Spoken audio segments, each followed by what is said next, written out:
How many times can a ship die before it becomes a legend? In the turbulent waters of World War II, one destroyer defied every conventional understanding of naval warfare, survival, and human determination. HMS Kelly, under the command of Lord Louis Mountbatten, became more than a vessel of war. It became a symbol of resilience that would haunt the German Kriegsmarine and inspire Allied sailors across every ocean. When German submariners and surface crews encountered this ship again and again, after claiming to have sent it to the bottom, they began to question whether they were fighting against steel and courage or something that transcended mortal comprehension. This is the story of a destroyer that refused to stay dead, of a commander whose name became synonymous with audacious survival, and of the psychological warfare that unfolded when an enemy that should have been destroyed kept returning to battle. It is a tale that blurs the line between military history and maritime mythology, where documented fact becomes almost indistinguishable from legend. The German sailors who wept upon seeing Kelly's distinctive silhouette once more were not crying from fear alone. They were confronting the collapse of their understanding of what was possible in war. The North Atlantic, Mediterranean, and North Sea became stages for a drama that challenged fundamental assumptions about naval combat. Ships were supposed to sink when torpedoed, to break apart under concentrated fire, to succumb to the overwhelming forces arrayed against them. HMS Kelly violated these expectations with such consistency that her survival became a form of psychological warfare more effective than any weapon in her arsenal. The question that haunted German naval commanders was simple yet profound. How do you fight something that refuses to die? To understand the legend of HMS Kelly, one must first comprehend the naval warfare context of 1939 to 1941, when destroyer operations reached their most desperate intensity. The Royal Navy entered World War II with a destroyer fleet stretched dangerously thin, tasked with convoy escort, submarine hunting, fleet screening, and coastal bombardment across multiple theaters simultaneously. These versatile warships formed the backbone of Britain's maritime defense, yet they were among the most vulnerable vessels in the fleet, fast, lightly armored, and constantly exposed to enemy action. HMS Kelly was a K-class destroyer, commissioned in August 1939, just as war clouds gathered over Europe. She displaced 1,600 tons, carried 6 4.7-inch guns and 10 torpedo tubes, and could achieve 36 knots at full speed. Her statistics were unremarkable. Dozens of similar destroyers served in the Royal Navy. What made Kelly exceptional was not her specifications, but the man who commanded her and the crew he molded into one of the most formidable fighting units afloat. Lord Louis Mountbatten assumed command of HMS Kelly with a reputation that preceded him. Born into royal connections, a great-grandson of Queen Victoria, cousin to King George VI, Mountbatten could have chosen comfortable staff positions far from danger. Instead, he sought combat command with an intensity that surprised even his naval colleagues. At 39 years old in 1939, he was older than most destroyer captains, but brought to the role an unusual combination of aristocratic confidence, technical innovation, and genuine concern for his crew's welfare. Mountbatten's command philosophy blended strict discipline with remarkable personal attention to individual sailors.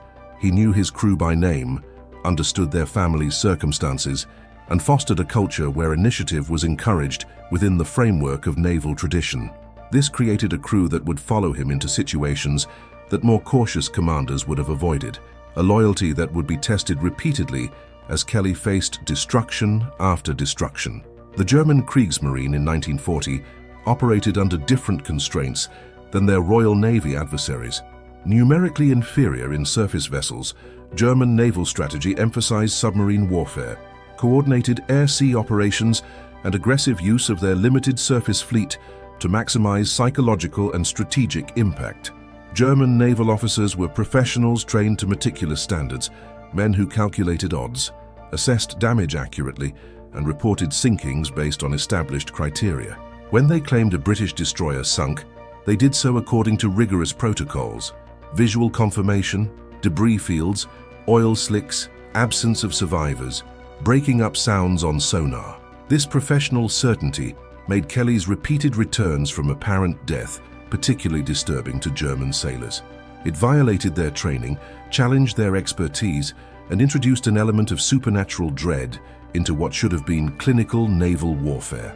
U-boat commanders who had heard breaking up sounds after their torpedoes struck began to doubt their own senses when Kelly reappeared. Surface vessel captains who had seen her list severely, on fire and dead in the water, found their combat reports questioned when intelligence confirmed she had returned to service.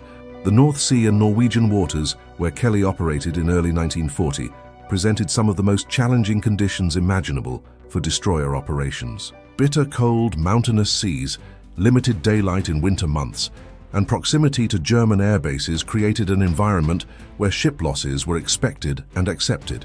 The Norwegian campaign of April-May 1940 would see the Royal Navy lose numerous destroyers to air attack, submarine action, and surface engagement.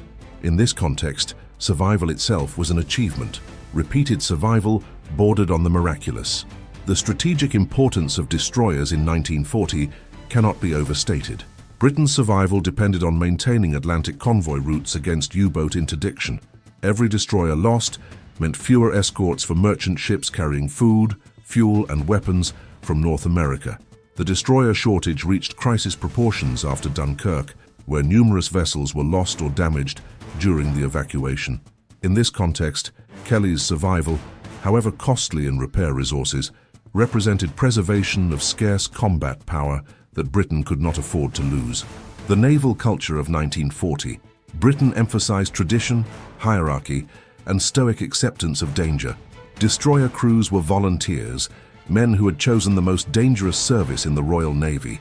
They came from every region of Britain, from urban slums and rural villages, united by Navy discipline and shared danger. This culture produced extraordinary courage as a matter of routine, but even within this framework, Kelly's crew developed a reputation for exceptional fighting spirit and cohesion. The technological context of destroyer warfare in 1940 was transitioning rapidly. Magnetic mines, acoustic torpedoes, and dive bomber tactics represented relatively new threats that destroyer designers had not fully anticipated. Ships built in the 1930s operated in an environment their architects had not envisioned, facing weapons and tactics that exceeded their design parameters. Kelly's survival demonstrated both the robustness of British destroyer construction and the limitations that only extraordinary human effort could overcome. The first sinking of HMS Kelly occurred on December 12, 1939, barely 4 months into her service life. Operating in the North Sea as part of a destroyer flotilla, Kelly struck a German magnetic mine while maneuvering at high speed. The explosion tore a massive hole in her hull, killing several crew members instantly and causing catastrophic flooding. The ship took on a severe list, her forward section underwater, engines disabled, steering gone. By any reasonable assessment, she was finished. Lieutenant Commander Colin Maud, Kelly's first officer, later described the scene. The explosion lifted the entire bow section out of the water before it crashed down again. The forward magazine was flooded. We had no power, no steering, and water was pouring in faster than we could pump. The captain ordered preparations to abandon ship, but even as we did so, he was calculating whether we might somehow save her. Most commanders would have ordered immediate evacuation. Mountbatten refused to accept that Kelly was lost. What followed was an epic salvage operation that became the first chapter in Kelly's legend. Despite frigid December seas, heavy weather, and the constant threat of German air attack, Mountbatten organized damage control efforts that somehow kept his ship afloat. Crew members worked in flooded compartments up to their chests in freezing water, shoring up bulkheads, pumping continuously, jury-rigging repairs that naval architects would have declared impossible. A tug finally reached them after 18 hours, but it was the crew's determination that had kept Kelly alive long enough to be saved. The tow back to Britain became another ordeal. Mountainous seas repeatedly threatened to capsize the crippled destroyer. Tow lines snapped multiple times. German aircraft located them and attempted to finish what the mine had started. Yet Kelly survived, limping into port in a condition that stunned dockyard workers. Naval constructors who surveyed the damage recommended scrapping. The repairs required would take longer and cost more than building a new destroyer. Mountbatten's personal intervention with the Admiralty saved his ship, though the repairs would take until April 1940. During those months in dock, Mountbatten did something unusual. He kept his crew together rather than dispersing them to other vessels, as was standard practice. He visited the shipyard constantly, ensuring repairs met his exacting standards while maintaining crew morale through regular gatherings continued training and personal attention. By the time Kelly returned to service, her crew had developed an identity forged through shared trauma and survival. They began to believe, as their captain did, that their ship could not be killed. The psychological impact of survival on Kelly's crew deserves examination. Having faced what appeared to be certain death and survived through collective effort, created bonds that transcended normal naval relationships. Able seaman Thomas Fletcher wrote to his family, "We should have died that December day. Every man aboard Kelly knows this. That we didn't die, that the ship stayed afloat through sheer bloody-mindedness and the captain's refusal to quit, changed something in us. We're not just a crew anymore, we're survivors, and we believe that as long as we're on Kelly, we'll keep surviving." This belief system, half superstition and half rational confidence in proven abilities, became central to Kelly's identity. The crew developed rituals and traditions around their survival, treating the ship as if she possessed agency and protective qualities. Modern analysts might dismiss such thinking as primitive, but in the stress and chaos of naval combat, such beliefs provided psychological resources that enhanced performance under extreme pressure. Kelly's second death came on May 9, 1940, during the Norwegian campaign. Operating off the Dutch coast to interdict German invasion forces, Kelly engaged German E-boats in a confused night action. A torpedo struck her amidships, the explosion breaking her keel and causing the entire vessel to buckle. Fires raged through her superstructure. Her main armament was disabled. She listed heavily to port, taking on water through massive hull breaches. German E-boat commanders radioed confirmation of a destroyer kill, certain they had witnessed Kelly's final moments. Petty Officer Harold Simmons recalled the chaos. "We thought we were finished. The torpedo hit was catastrophic, worse than the mine damage. The ship was breaking in half, or so it seemed, but the captain was everywhere at once, directing damage control, encouraging the men, making us believe we could save her even when it seemed impossible. His presence was worth a dozen pumps and 100 repair crews. The damage from the torpedo strike exceeded even the mine damage in severity." Kelly's keel, the structural backbone of the ship, was cracked, compromising her fundamental integrity. Naval engineering suggested that a ship with a broken keel should break apart under her own weight and the stress of waves. That Kelly held together long enough to reach port defied engineering expectations and suggested that factors beyond pure structural analysis were at work. Perhaps the quality of construction, perhaps favorable sea conditions, perhaps simple luck. Once again, Kelly survived through a combination of superb damage control, favorable weather that calmed enough for jury repairs, and Mountbatten's refusal to abandon his vessel. The destroyer limped into Newcastle upon Tyne with her back broken, her hull cracked from the torpedo strike, her compartments flooded and her crew exhausted. Naval constructors again recommended scrapping. Again, Mountbatten fought for his ship's life, arguing that Kelly's survival value as a symbol outweighed the practical considerations. The repairs would take 8 months. German naval intelligence tracked Kelly's survival with growing disbelief. U-boat commanders who had seen the E-boat attack reports questioned how a destroyer with a broken keel could remain afloat. Surface vessel officers began referring to Kelly as the ghost ship or Mountbatten's phantom. Some dismissed these references as superstition, but the psychological impact was undeniable. When you sink an enemy vessel twice and it returns, you begin to wonder what it will take to make it stay sunk. The pattern was establishing itself: catastrophic damage that should have been fatal, heroic damage control that defied probability, months of repairs that naval architects declared economically unjustifiable, and a captain whose determination to save his ship bordered on obsession. But Kelly's legend was not just about survival. It was about returning to combat. Lesser ships might have been relegated to training duties or coastal patrol after such damage. Kelly returned to frontline combat operations, seeking out the most dangerous assignments, as if to prove that destruction had only made her stronger. During the repair period, Mountbatten implemented modifications based on lessons learned. Enhanced damage control equipment, improved compartmentalization, better pumping systems, Kelly became a testbed for destroyer survivability improvements that would be incorporated into later classes. But no amount of technical improvement could fully explain what happened next. When Kelly faced her most severe test in the waters off Crete, the crew that had survived 2 apparent sinkings developed a superstitious conviction that their ship was protected, blessed, or somehow beyond the reach of normal fate. This belief was simultaneously rational They had evidence of extraordinary survival and irrational, attributing their ship's continued existence to forces beyond engineering and seamanship. Mountbatten neither encouraged nor discouraged this semi-mystical faith in Kelly's invulnerability. He understood that morale and belief could be as important as armor plate and watertight doors in determining whether a ship survived combat damage. The return to service after each major repair was celebrated aboard Kelly with ceremonies that reinforced crew identity and cohesion. Mountbatten understood the importance of ritual in military life, and he used these occasions to remind his crew of what they had accomplished and what they represented. "We are not merely a destroyer," he told them before Kelly's return to active duty in early 1941. "We are proof that determination and skill can overcome what fate throws at us. The Germans thought they had killed us twice. We will show them they were wrong." This rhetoric might seem bombastic, but it served important purposes.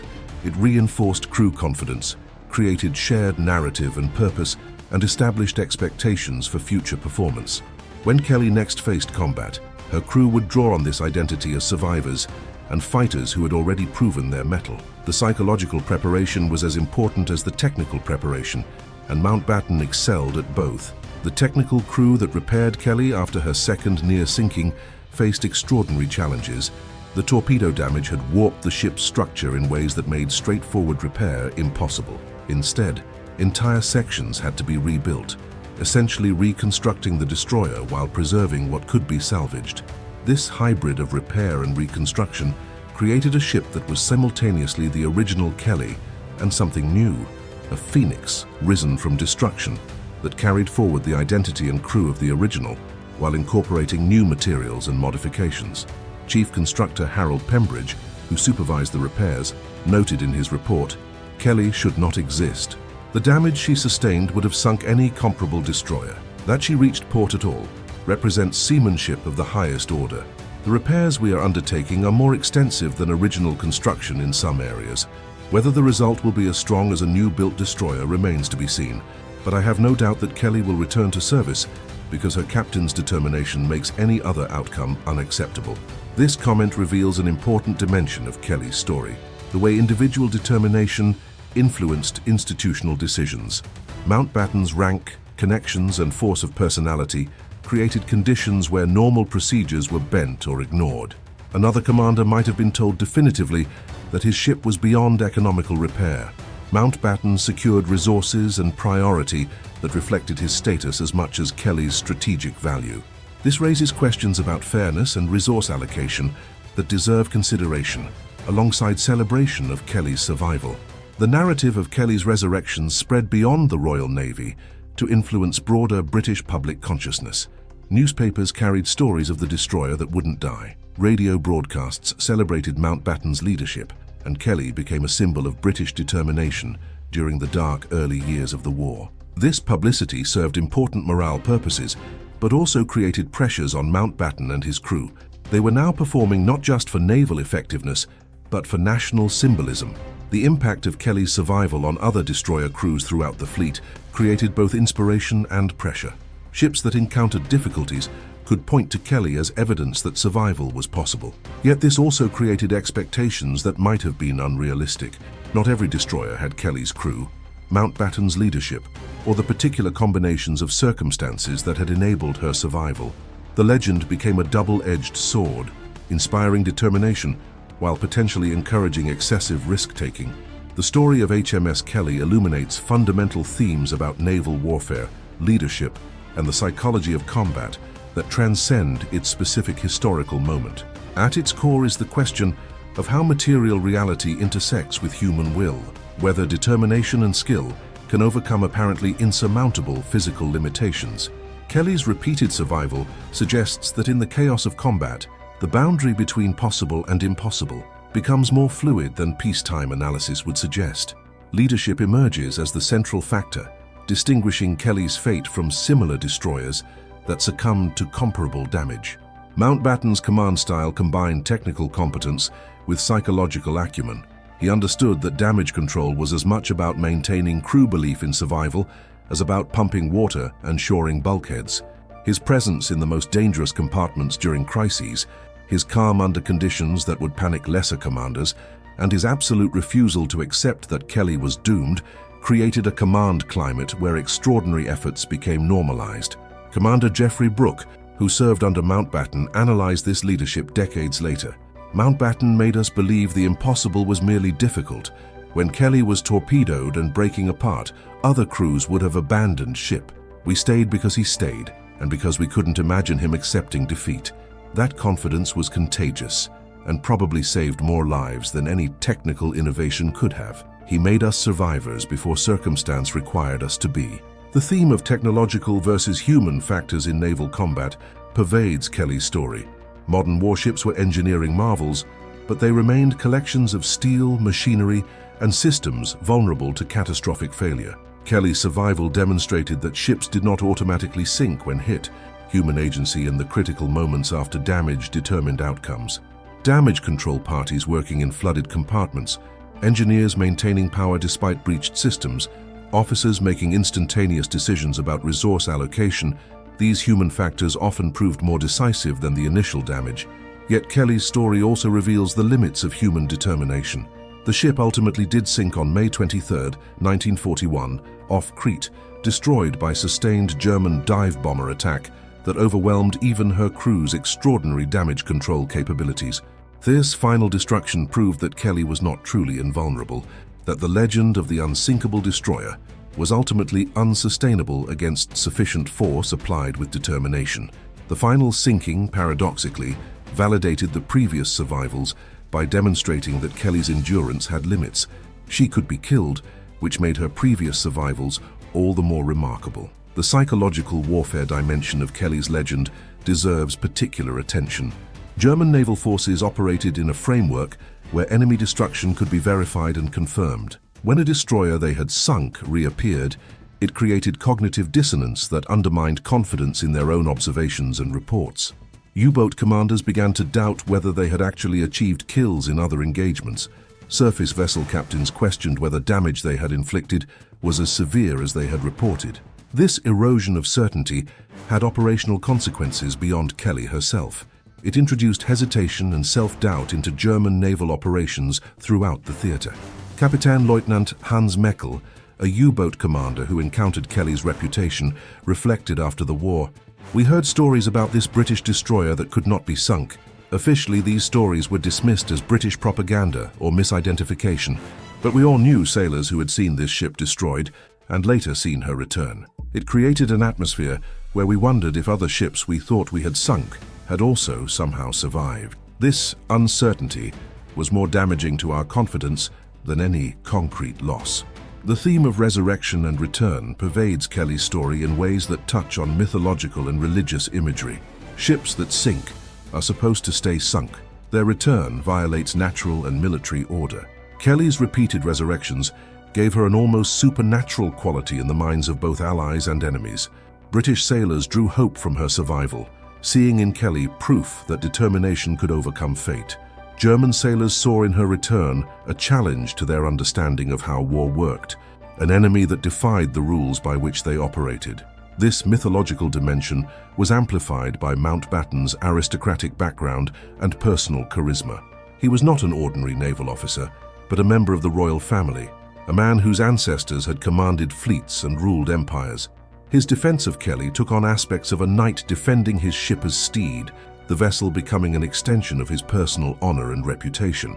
This romantic dimension, uncomfortable for modern sensibilities trained in bureaucratic military professionalism, nevertheless played a role in Kelly's story and its psychological impact. The technical aspects of Kelly's survival also merit examination as a theme. Modern damage control was relatively new to naval warfare. The systematic approach to ship survival through compartmentalization, trained damage control parties, and standardized emergency procedures. Kelly became a laboratory for these techniques, proving that properly executed damage control could save ships that previous generations of sailors would have abandoned. Every survival refined British understanding of destroyer vulnerabilities and effective countermeasures, knowledge that would save countless vessels and lives in the years that followed. The relationship between officer and crew aboard Kelly represented a particular kind of military leadership that combined traditional naval hierarchy with unusually personal relationships. Mountbatten knew his men not as numbers or positions, but as individuals with families, aspirations, and fears. This personal knowledge allowed him to deploy each sailor optimally during crises, understanding who could be trusted, with which responsibilities, and how to motivate each individual most effectively. Ordinary Seaman David Richards described this dynamic. The captain knew my name, knew my wife had just given birth, asked about my family every time he saw me. This wasn't just politeness. He genuinely cared. When he asked me to do something dangerous, I did it not just because he ordered it, but because I didn't want to let him down. That personal connection made me work harder and take more risks than I would have for a commander I didn't know or respect. This personalized leadership style had limitations and could not be replicated across an entire fleet. It required extraordinary memory, genuine emotional intelligence, and time that most commanders did not have. But aboard Kelly, it created a fighting unit where individual sailors felt personally invested in their ship's survival and their captain's success. This psychological dimension translated into tangible operational advantages, faster damage control responses, more creative problem solving, and greater willingness to endure dangerous conditions. The theme of national identity and morale also runs through Kelly's story. In the dark early years of the war, when Britain stood alone against Nazi Germany, stories of survival and defiance had enormous propaganda value. Kelly became a symbol of British determination, the plucky destroyer that refused to give up, commanded by an aristocratic officer who exemplified British leadership qualities. This narrative, while simplified, served important purposes in maintaining civilian morale and projecting an image of British resilience to neutral observers, particularly in the United States. The propaganda dimension was deliberately cultivated by British authorities, who recognized Kelly's value as a symbol. Press coverage emphasized her survivals, Mountbatten's leadership, and the crew's courage. These stories, while factually based, were shaped to maximize morale impact. Kelly became a character in Britain's national war narrative, her survival proof that Britain itself would survive. This symbolic weight created pressure on Mountbatten and his crew. They were fighting not just for naval objectives, but to maintain a symbol that had taken on importance beyond their individual fates. The concept of military professionalism versus individual initiative represents another central theme in Kelly's story. Traditional military culture emphasized following orders and established procedures. Kelly's survival often required deviation from standard procedures, creative improvisation, and individual initiative that exceeded what regulations prescribed. This tension between rule-following and adaptive problem-solving reveals fundamental challenges in military organizations: how to maintain discipline while encouraging the flexibility necessary for survival in chaotic combat conditions. Mountbatten's approach resolved this tension by establishing a culture where initiative was expected within clear boundaries.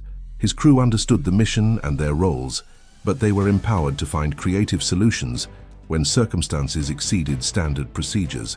This balance, discipline with flexibility, hierarchy with initiative, created an organization capable of responding effectively to unprecedented challenges. The lesson extended beyond Kelly to influence broader organizational thinking about how to prepare units for uncertain and rapidly changing conditions. The theme of sacrifice and cost also pervades Kelly's narrative. Every survival came at a price.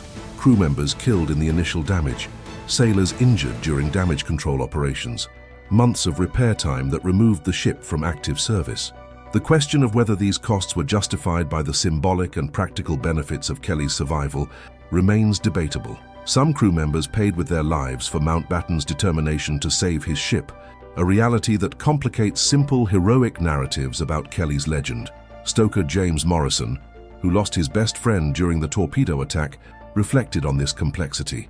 "We saved the ship, and I'm proud of that. But Bobby died in the engine room, drowned when we couldn't get the watertight door open in time. Was saving Kelly worth Bobby's life? I don't know. He would have said yes. He was devoted to the ship and the captain, but his wife and kids might feel differently. There's always a cost to survival, and not everyone who pays it gets to celebrate when the ship returns to port." The practical lessons learned from HMS Kelly's repeated survivals revolutionized Royal Navy damage control doctrine and destroyer design. After Kelly's first mining, the Admiralty conducted detailed analysis of how a ship with such catastrophic damage had remained afloat. The findings led to immediate modifications in destroyer construction standards, improved compartmentalization, enhanced pumping capacity, better damage control equipment positioning, and crew training protocols that emphasized survival as achievable rather than merely hopeful. Captain Stephen Roskill, the official naval historian, documented these innovations. Kelly's survival was not accidental or purely attributable to luck. Mountbatten had implemented damage control training that exceeded standard requirements, emphasizing rapid response, creative problem-solving, and continued effort even when situations appeared hopeless. His crew practiced damage control scenarios in port with an intensity that seemed excessive until actual damage proved the value of such preparation. Other destroyer commands adopted these methods after Kelly demonstrated their effectiveness. The technical solutions that emerged from Kelly's experience focused on several key areas. First, improved pumping systems that could handle higher water volumes and operate even when primary power was lost. Kelly's crew had jury-rigged portable pumps and hand-operated equipment when main systems failed. Subsequent destroyer designs incorporated redundant pumping capabilities as standard. Second, better compartmentalization that prevented cascade flooding when individual compartments were breached. Kelly's survival had depended on bulkheads holding against pressure that exceeded their design specifications. New construction emphasized more robust internal subdivision. Third, enhanced crew training in damage control techniques transformed from theoretical instruction to practical hands-on experience. Kelly's crew had known instinctively what to do when disaster struck because they had practiced similar scenarios repeatedly. This training philosophy spread throughout the fleet, with damage control becoming as fundamental to destroyer operations as gunnery and navigation. Damage control parties were established as specialized teams with dedicated equipment and clear responsibilities, rather than ad hoc groups assembled during emergencies. Commander Andrew Cunningham, who studied Kelly's damage control methods, implemented similar approaches across his flotilla. We learned from Kelly that survival was a skill that could be taught and practiced.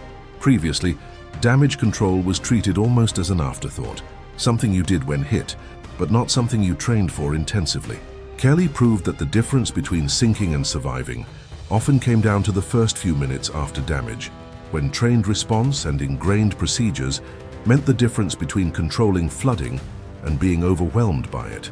The leadership lessons from Kelly's experience proved more difficult to systematize but equally important. Mountbatten's command style, personal involvement in damage control, visible leadership during crises, refusal to accept defeat, and deep knowledge of every system and sailor on his ship became a model studied at naval colleges. However, replicating such leadership was challenging because it depended on personal qualities and situational factors that could not be easily transferred or mandated.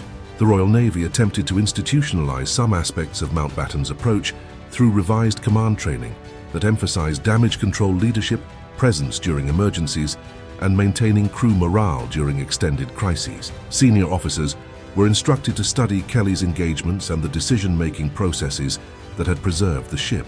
But there remained an irreducible element of personal leadership that defied systematization, the indefinable quality that made crews believe their captain could save them, even when circumstances suggested otherwise. The psychological dimensions of Kelly's legend were deliberately exploited by British naval intelligence and propaganda. Stories of the destroyer that refused to die were circulated among Allied naval personnel to boost morale, and among neutral observers to demonstrate British determination and naval effectiveness. The Germans' inability to keep Kelly sunk became a talking point in propaganda broadcasts and newspaper accounts, part of a broader narrative about British resilience and fighting spirit. This psychological warfare cut both ways. While it boosted Allied morale, it also forced the Royal Navy to confront uncomfortable questions about the sustainability of Kelly's aggressive operations. Each survival had required months of repairs, enormous expenditure of resources, and diversion of skilled workers from other projects. Was it worth investing so heavily in a single destroyer when those resources could have built or repaired multiple vessels? Some Admiralty officials argued that Kelly had become more valuable as propaganda than as an operational warship, that her legend exceeded her actual combat contribution. These critics were partially vindicated by Kelly's final deployment to Crete in May 1941. The decision to send her into waters dominated by German air power where British ships had already suffered grievous losses, reflected in part a belief that Kelly's legendary status somehow provided protection. The reality was that no amount of damage control skill could save a destroyer subjected to sustained dive bomber attack by Luftwaffe pilots who had honed their techniques against British shipping.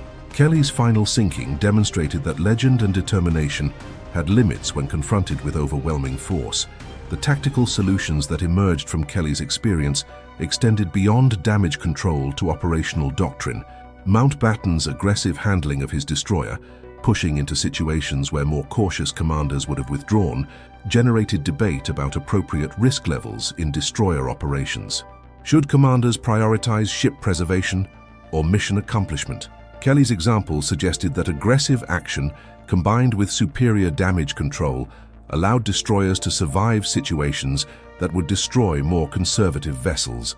But this logic only worked if the crew possessed the skills and determination to handle damage effectively.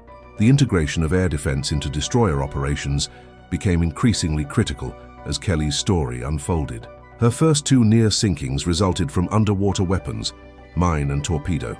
Her final sinking came from air attack, reflecting the growing dominance of air power in naval warfare. This evolution prompted Royal Navy investment in improved anti-aircraft armament for destroyers, better integration between ships and fighter cover, and tactics for operating in environments where enemy air superiority was absolute. Vice Admiral Philip Vian, who commanded destroyer operations in the Mediterranean, drew lessons from Kelly's final loss. Kelly proved that even the best-handled destroyer cannot survive sustained air attack without fighter cover. We learned at terrible cost that sending destroyers into waters where enemy air power is dominant amounts to suicide. The courage and skill of Kelly's crew could not overcome the fundamental vulnerability of destroyers to aerial bombing. This lesson influenced our operational planning throughout the remainder of the war. The development of specialized rescue and recovery procedures also emerged from Kelly's experiences. The ship's first two survivals had involved extended periods of vulnerability while damage control teams worked to stabilize the vessel. During these periods, Kelly was essentially helpless, unable to maneuver, defend herself, or escape if enemy forces appeared. The Royal Navy developed procedures for rapid response by tugs, escort vessels, and air cover to protect damaged ships during critical hours after combat damage. These procedures saved numerous vessels throughout the war. The material and resource management lessons from Kelly's repairs influenced broader Admiralty policies about ship repair priorities and resource allocation.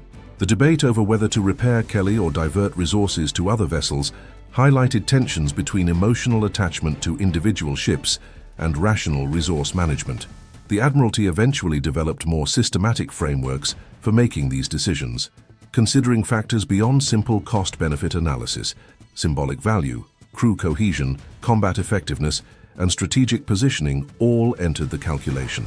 Naval constructor Gerald Moore, who worked on fleet maintenance policy, explained the evolved approach. Kelly taught us that ships have value beyond their tonnage and armament. A vessel with established combat record and cohesive crew can be worth more than a new ship with green crew. The psychological impact of bringing Kelly back, both on her own crew and on the fleet generally, justified repair costs that pure economic analysis would reject.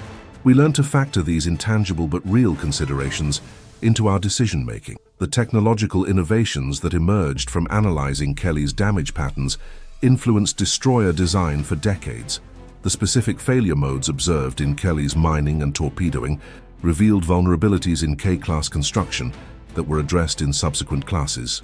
Keel reinforcement, enhanced subdivision of machinery spaces, improved blast resistance in hull plating. These and other modifications reflected direct lessons from Kelly's near destructions. In this sense, Kelly's suffering advanced the science of naval architecture in ways that protected future sailors. The training programs developed from Kelly's experience emphasized not just technical damage control skills, but also the psychological preparation for crisis. Sailors were taught to expect catastrophic damage, to prepare mentally for situations where normal procedures would be inadequate, and to develop the creative problem-solving abilities necessary when standard responses failed. This psychological training recognized that damage control was as much mental as physical, that sailors who believed survival was possible would find ways to achieve it that sailors who expected death would not attempt. The concept of battle honors took on new meaning through Kelly's experience. Traditionally, ships earned battle honors for engagements fought and victories won. Kelly's honors included her survivals, recognition that staying alive against overwhelming odds represented a form of victory as significant as sinking enemy vessels. This redefinition of naval achievement acknowledged that modern warfare required different metrics of success, that preservation of combat power through skillful damage control deserved recognition alongside traditional offensive achievements. The international dimension of Kelly's lessons also deserves attention. Allied navies, American, Canadian, Australian, New Zealand, studied Kelly's experiences and incorporated her lessons into their own destroyer operations. The United States Navy, building its destroyer fleet rapidly after Pearl Harbor, implemented many damage control innovations that Kelly's experiences had validated. In this sense, Kelly's legacy extended beyond the Royal Navy to influence Allied naval operations globally, her suffering translating into improved survival rates for destroyers of multiple nations. The legend of HMS Kelly, while inspiring, attracted significant criticism from naval professionals who questioned whether Mountbatten's command style represented sound practice or dangerous recklessness disguised by fortunate outcomes. Critics pointed out that Kelly's repeated near sinkings resulted from situations that more prudent commanders might have avoided. Was Mountbatten's aggressive command style brilliant or merely lucky? Did his reputation survive primarily because he had the social status and connections to ensure his ship received resources that other destroyers were denied? Captain Bernard Warburton Lee, who commanded destroyers in similar operations before his death in action, had privately expressed concerns about Mountbatten's methods.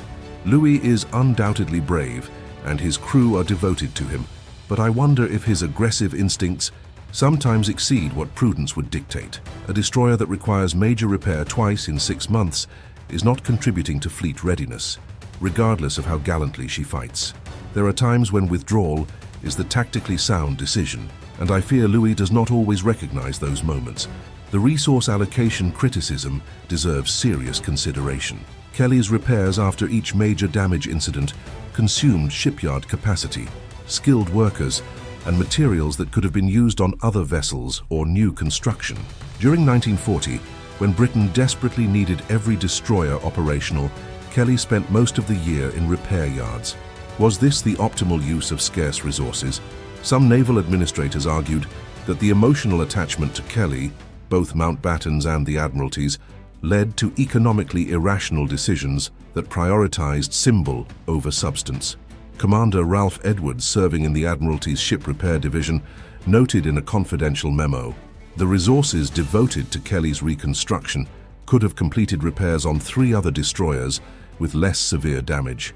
While I understand the morale value of bringing Kelly back, we must consider whether this represents sound resource allocation when our destroyer strength is critically inadequate for convoy protection and other essential duties.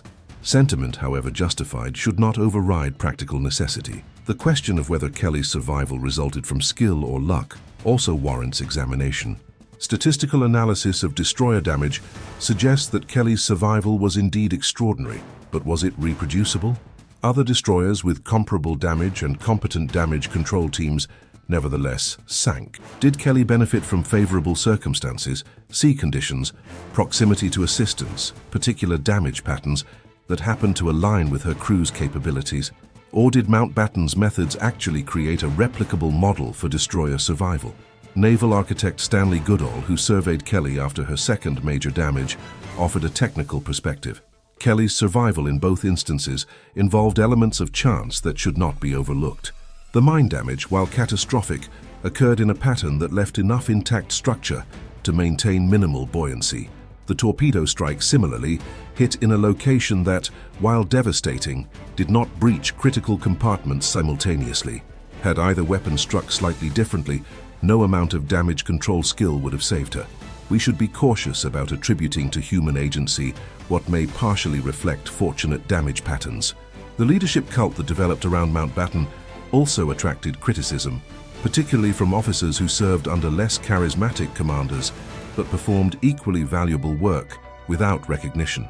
Kelly's story became shorthand for British naval determination, but countless other destroyers fought with similar courage and suffered similar damage without achieving legendary status. Was this fair to the hundreds of destroyer commanders whose ships served steadily without drama? Did Kelly's legend inadvertently diminish the contributions of less spectacular but equally essential naval service? Lieutenant Commander Roger Hill, who commanded destroyers throughout the war, reflected on this dynamic. Kelly became famous, but dozens of destroyers were performing similar duties with equal courage and receiving less attention. Mountbatten had the advantage of aristocratic background and personal flair that attracted media coverage and admiralty interest. Good commanders whose ships survived through careful seamanship rather than dramatic resurrection received promotions and medals, but not legend. There's an injustice in that disparity, even if unintentional. The criticism extends to examining whether Kelly's aggressive operations actually contributed optimally to the war effort. Destroyers served multiple critical functions: convoy escort, submarine hunting, fleet screening, mine-laying, and coastal bombardment. Kelly's focus on aggressive surface action and her repeated need for repair meant she spent less time on the unglamorous but essential convoy protection duty that was actually winning the war. Was dramatic combat against German surface vessels the most valuable use of a destroyer when U-boats were Britain's existential threat? This criticism gained force from the casualty figures. Kelly lost crew members in her various damage incidents, including her final sinking. While casualties were lighter than they might have been due to excellent damage control, they still represented losses. Did Mountbatten's aggressive command style increase casualties compared to more defensive operational approaches? This question cannot be answered definitively, but it deserves consideration when assessing his command legacy. The final sinking of HMS Kelly off Crete raised additional questions. The decision to deploy destroyers into waters where German air superiority was absolute has been criticized as a strategic error that predictably resulted in heavy losses. Kelly was one of several destroyers sunk during the Crete evacuation, and some analysts argue that these ships were sacrificed to a lost cause when they were desperately needed elsewhere. Should Kelly have been sent into that death trap? Did her legendary status create pressure to use her in the most dangerous situations, ultimately contributing to her loss? Admiral Andrew Cunningham, who commanded Mediterranean fleet operations at Crete, defended the deployment. "We had no choice but to evacuate our forces from Crete, and that required destroyers. Kelly was available and she went where duty required. That she was lost is tragic, but the alternative, abandoning soldiers to capture, was unacceptable. Every ship we sent to Crete faced similar risks. Kelly's loss was not exceptional, except in the sense that her previous survivals had made people imagine she was somehow immune to fate. The racial and class dimensions of Kelly's story also merit critical examination. Mountbatten's aristocratic background undoubtedly influenced how his ship was treated by the Admiralty and portrayed in the media. Would a destroyer commanded by an officer of ordinary background have received the same resources for repair? Would the same aggressive command style have been praised or criticized, depending on the commander's social status? These questions touch on uncomfortable truths about how class operated within the supposedly meritocratic Royal Navy. Working-class sailors who served under Mountbatten had complex feelings about his aristocratic background. Some resented the privilege and connections that had advanced his career.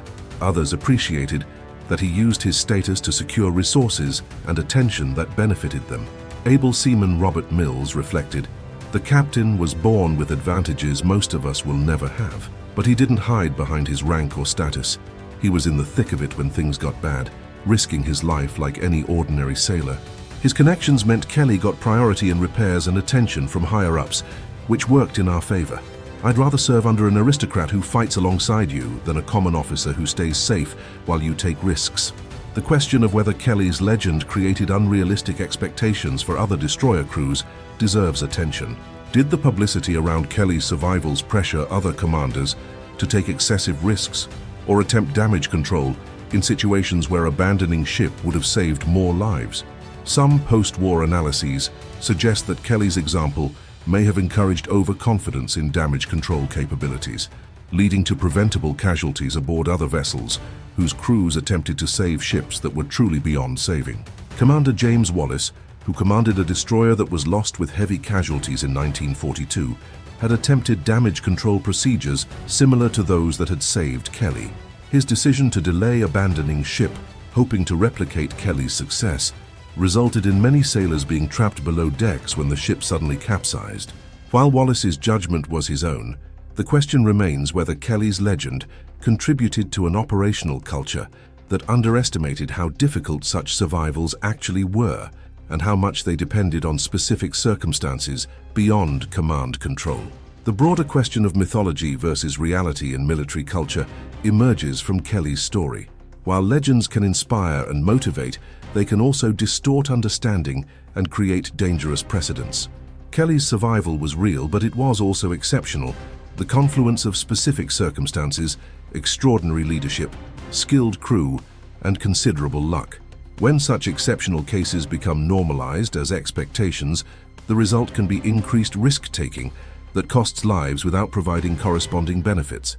Military organizations must balance the inspirational value of legends against the danger of treating extraordinary circumstances as replicable norms.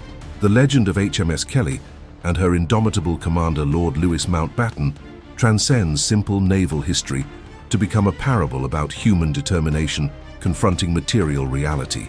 When German sailors broke down upon seeing Kelly return from her apparent graves, they were not merely reacting to a single ship's survival, they were confronting the collapse of their understanding of how war worked, how much damage was truly fatal, and whether determination could overcome physics. Kelly's story resonates because it speaks to fundamental human desires to believe that will and courage can overcome impossible odds. The 3 apparent sinkings and 2 resurrections created a narrative arc that felt almost scripted, the hero who falls and rises, stronger each time before the final tragic fall that confirms mortality while validating previous victories. This narrative structure, common in mythology and literature, appeared in real-world naval warfare with documentary evidence, making Kelly's legend simultaneously verifiable and mythic. The ship's final moments off Crete on May 23, 1941, completed rather than negated her legend. Subjected to sustained dive bomber attack by Junkers Ju-87 Stukas, Kelly took multiple bomb hits that overwhelmed even her experienced crew's damage control capabilities. The ship rolled over and sank in just 2 minutes, taking 47 crew members with her. Mountbatten and the surviving crew members spent hours in the water before being rescued. The swiftness of the final sinking, after so many prolonged survivals, demonstrated that Kelly had finally encountered damage beyond even her extraordinary capacity to endure. Survivor accounts of those final moments reveal the discipline and courage that had characterized Kelly's service throughout. As the ship rolled over, crew members helped each other escape, maintained order, and continued to follow Mountbatten's commands even as their vessel disappeared beneath them. Petty Officer William Budden recalled, "The captain was the last to leave the bridge, as tradition required. Even as Kelly went down, he was directing us to swim clear, to stay together, to help the wounded." The ship died as she had lived, fighting to the last and trying to bring her crew through. The German pilots who finally sank Kelly returned to base with mixed emotions. They had achieved a significant kill. British destroyers were valuable targets, but without the satisfaction that usually accompanied such success. Oberleutnant Franz Kieslich, who participated in the attack, later wrote, "We knew we had hit the famous destroyer Kelly, the ship that had survived so many previous attacks. There was professional satisfaction in the kill, but also a strange regret. This ship had become legendary even among us, and there was something sad about finally destroying something that had defied fate so many times. The British crew's courage had earned our respect, even as we sought their destruction." The psychological impact of Kelly's final sinking rippled through both navies. For British sailors, it confirmed that even the most determined resistance could be overcome, that courage and skill had limits against sufficient force. Yet the legend of Kelly's previous survivals survived her loss. If anything, the final sinking validated the earlier resurrections by proving they were not myth or propaganda, but genuine triumphs over nearly identical circumstances. Kelly became a symbol not of invulnerability, but of resistance, the ship that fought so hard that it took 3 killings to make her stay down. For German naval forces, Kelly's final sinking brought relief, mixed with continued unease. The ghost ship had been laid to rest, but her previous survivals remained unexplained and troubling. How had she survived the mine? How had she survived the torpedo? If those survivals were possible, What other British ships might be surviving German attacks that their commanders believed successful? Kelly's legend, even in death, introduced lasting uncertainty into German naval operations. Mountbatten's survival and continued career added another dimension to Kelly's legend. Rather than being destroyed by his ship's loss, he emerged as a symbol of British resilience. His subsequent commands, including leadership of combined operations and later Southeast Asia Command, built on the reputation established aboard Kelly. The legend of the commander who refused to let his ship die became inseparable from the legend of the ship itself, each validating and amplifying the other. The 1942 film In Which We Serve, directed by Noel Coward and David Lean, brought Kelly's story to international audiences. While the film fictionalized details and sentimentalized aspects of the narrative, it captured essential truths about the bond between ship and crew, the relationship between officer and sailor, and the nature of naval warfare. The film ensured that Kelly's legend would survive beyond the naval community into broader public consciousness, cementing her place in British wartime mythology. Post-war analysis of Kelly's service reveals a complex legacy. From a strict cost-benefit perspective, Kelly consumed enormous resources for limited operational output. Months in repair meant months unavailable for critical convoy duty. Yet her symbolic value may have exceeded practical military contribution. Kelly demonstrated that British ships and sailors could survive catastrophic damage through determination and skill, a message that sustained morale through the darkest periods of the war. Whether this symbolic value justified the resource investment remains debatable, but the psychological warfare dimension cannot be ignored. The technical legacy proved unambiguous. Damage control procedures developed and refined through Kelly's experiences saved countless ships and lives throughout the war. The emphasis on survival as achievable through training and procedure, rather than merely hoping for luck, transformed naval culture. Kelly became a case study in naval colleges worldwide, her damage reports and survival techniques analyzed and incorporated into doctrine. In this sense, her contribution extended far beyond her own combat record to influence destroyer operations across all navies. The human legacy centers on leadership and determination. Mountbatten's command of Kelly demonstrated that leadership in crisis involves more than technical competence. It requires the ability to make others believe survival is possible when circumstances suggest otherwise. This psychological dimension of leadership, difficult to teach and impossible to mandate, proved as important as any tactical or technical skill. Kelly's crew performed extraordinarily because they believed their captain could save them, and that belief became self-fulfilling through the extraordinary efforts it inspired. The German sailors who broke down upon seeing Kelly return were experiencing something profound, the recognition that their enemy possessed qualities they had not anticipated. Naval warfare was supposed to be about tonnage, firepower, and tactics. Kelly's survival introduced an element that transcended these material factors, human determination operating at levels that defied normal expectations. This recognition of enemy capability, even enemy superiority in certain dimensions, was psychologically devastating precisely because it could not be explained away by material disadvantage. Kelly's story reminds us that warfare, despite its technological dimensions, remains fundamentally a human endeavor where psychological factors can outweigh material considerations. The ship that refused to die became more valuable as symbol than as weapon, her legend more damaging to enemy morale than her guns were to enemy hulls. This psychological warfare dimension, rarely planned and often accidental, can prove decisive in ways that conventional military analysis struggles to quantify. The transformation of Kelly from vessel to legend occurred through a process that combined documented fact with collective interpretation. The German sailors who encountered Kelly's reputation were responding not just to a ship, but to an idea. The idea that their enemy could not be defeated by normal means, that British determination transcended material limitations, that the war might not proceed according to the expectations and calculations that had justified it. This psychological dimension of Kelly's impact may have been her most significant contribution to the Allied war effort. The broader implications of Kelly's story extend to questions about how organizations handle failure and success.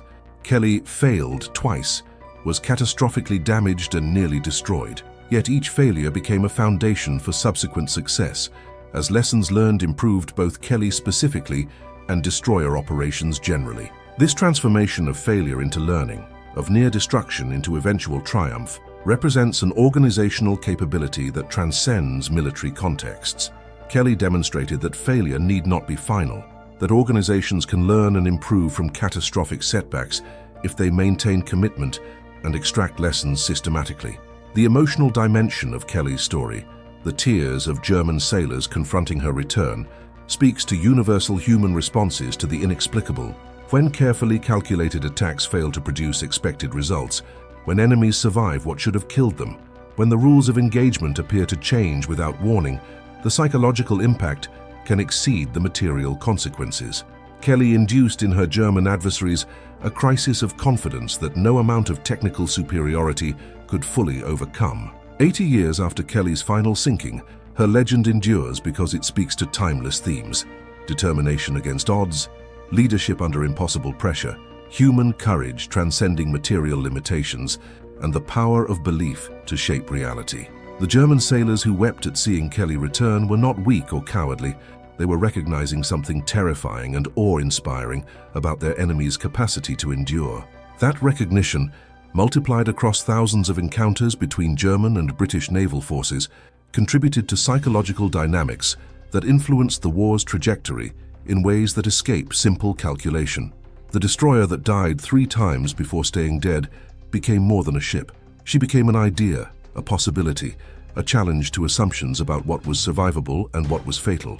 HMS Kelly under Lord Louis Mountbatten proved that the line between sinking and surviving was thinner and more dependent on human factors than anyone had imagined. When that lesson was learned by crews across the Royal Navy, it transformed British naval culture in ways that Kelly's guns could never have achieved. The ghost ship that haunted German sailors was real, documented, and absolutely terrifying, precisely because she proved that determination and skill could overcome what everyone had believed were certain death sentences. The tears of German sailors confronting Kelly's return were thus not simply reactions to a single ship's survival. They were responses to a more fundamental challenge to their understanding of warfare, mortality, and the limits of human capability. In that moment of recognition, when the impossible became real, Kelly's legend was complete. She had become more than steel and machinery. She had become proof that in the chaos of war, belief and determination could matter as much as bombs and bullets. That lesson, purchased at terrible cost and validated by repeated survival, remains Kelly's most enduring legacy. The final chapter of Kelly's story, her eventual sinking off Crete, does not diminish, but rather completes the legend. It proves that she was mortal, that determination and skill had limits, and that overwhelming force eventually prevails. Yet those 2 previous survivals remain as evidence that the limits are higher and more flexible than conventional wisdom suggests, that human agency matters even when facing apparently insurmountable odds, and that legends can be built on factual foundations when courage and skill align with circumstance and leadership. Kelly died, but the idea she represented, that destruction need not be final, that ships and sailors can survive what should kill them through excellence and determination, that idea survived and thrives in naval doctrine and military culture worldwide.